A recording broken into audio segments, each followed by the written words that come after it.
রোজা ঈদ পহেলা বৈশাখ তো চলেই গিয়েছে, কিন্তু মায়ের হাতের মজার মজার রান্না কিন্তু এখনো খাওয়া শেষ হয়নি।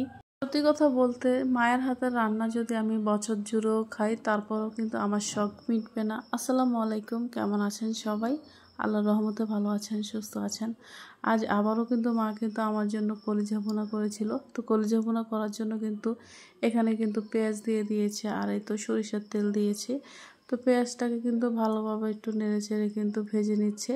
তারপরে দিয়ে দিচ্ছে রসুন বাটা, আদা বাটা, গরম মশলা, জিরা, ধনিয়া, যা মশলা আমরা মাংসের ভিতরে ইউজ করি, ঘরোয়া যে মশলাগুলো সব কিছু কিন্তু এখানে অল্প অল্প করে ইউজ করা হয়েছে। আমার মায়ের হাতের এই কম মশলার রান্নাগুলো কিন্তু খেতে কিন্তু খুবই ভালো লাগে। আর এই তো এখানে কিন্তু স্বাদ মতো মরিচের গুঁড়ো দেওয়া হয়েছে, আর স্বাদ মতো লবণ ইউজ করা হয়েছে। তো এটাকে কিন্তু এখন পানি দিয়ে দিয়েছে, এখন একটু ভালোভাবে কিন্তু আবারও কষিয়ে নেওয়া হয়েছে। আর এখানে কিন্তু সামান্য স্টার, সাদা গোলমরিচের গুঁড়ো কিন্তু অ্যাড করা হয়েছে। আর কলিজা কিন্তু আগে থেকে ভাপ দেওয়া হয়নি, সরাসরি কিন্তু চুলায় দেওয়া হয়েছে। আপনারা ইচ্ছা করলে কিন্তু কলিজাগুলো কিন্তু একটু ভাপিয়ে নিতে পারেন, এটা আপনাদের ইচ্ছা অনুযায়ী। মা সবসময় কিন্তু এভাবে রান্না করে, ভাপিয়ে নেওয়ার প্রয়োজন নাই। এমনিতে আমার মায়ের হাতের রান্না অনেক মজার। আমি জানি সব মায়েদের হাতের রান্নাই কিন্তু খুবই মজার হয়। তো এই তো কলিজাগুলো কিন্তু ভালোভাবে একটু কষিয়ে নিয়েছে। এখন কিন্তু একদমই সামান্য পরিমাণে কিন্তু পানি দেওয়া হয়েছে।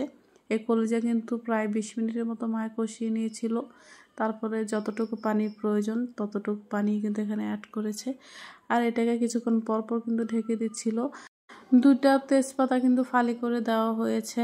আর গাইস, পরের রান্নাটার সময় আমি ছিলাম না, এই জন্য ভিডিওটা করতে পারি নাই। এসে দেখি মার রান্না বান্না একদম হয়ে গিয়েছে। আমার মায়ের হাতের রেসিপিটা কার কার কাছে ভালো লেগেছে অবশ্যই কিন্তু কমেন্টে জানাবেন। ভিডিওটি ভালো লাগলে লাইক, কমেন্ট, শেয়ার করে পাশে থাকবেন। আবারও চলে আসবো ঘরোয়া রান্নাবান্না নিয়ে, বিশেষ করে আমার মায়ের হাতে, যেহেতু আমি এখন বাপের বাড়িতে আছি। তো মায়ের রান্নাই কিন্তু সবসময় কিন্তু আপনাদের সাথে শেয়ার করা হয়। শ্বশুর বাড়িতে গেলে আমি রান্না করে দেখাবো। তো সবাই ভালো থাকুন, সুস্থ থাকুন, আল্লাহ হাফেজ, আসসালামু আলাইকুম।